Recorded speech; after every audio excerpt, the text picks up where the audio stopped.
ঠিক আর কে ভুল সবটা প্রমাণ হয়ে যাবে তোমার কাছে। আগে সেই রহস্য, সেই কারণটা খুঁজে বের করে দেখাও। যদি প্রমাণ করতে পারো যে তুমি সত্যি কথা বলছো, তারপর তোমার সব কথা শুনবো। কিন্তু তুমি যদি প্রমাণ না করতে পারো, তখন তখন কি হবে? যদি প্রমাণ করতে না পারি তখন আমি এই বাড়ি ছেড়ে চলে যাব।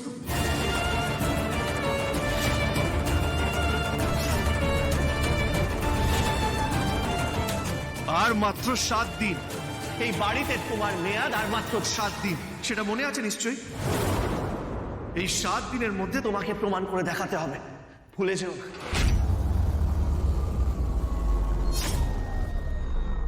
রাজ, কি উল্টোপাল্টা কথা বলছিস তুই তখন থেকে?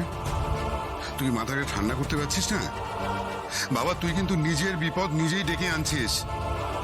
আর শোনো বড় বৌমা, এই 7 দিনের কথা তুমি একদম বলবে না। তুমি এবারই ছেড়ে কোথাও যাবে না, হ্যাঁ? না বাবা, আর নয়। 7 দিনের মধ্যে আমি প্রমাণ করে দেখাবো, আর যদি প্রমাণ করতে না পারি আমি চলে যাব ওই বাড়ি ছেড়ে, কথা দিলাম। মা, আপনার এই অলোক কি থানায় যাচ্ছে?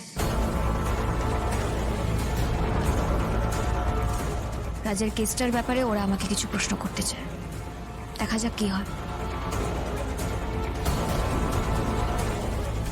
এসো লাভলি, দেরি হয়ে যাচ্ছে।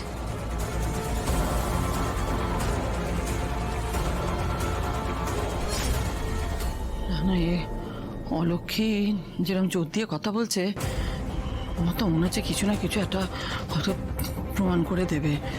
আর তারপর যদি রাজবাবা জানতে পারে যে আমি এর সঙ্গে জড়িত, আমি এসব করছি, তখন তখন কি হবে?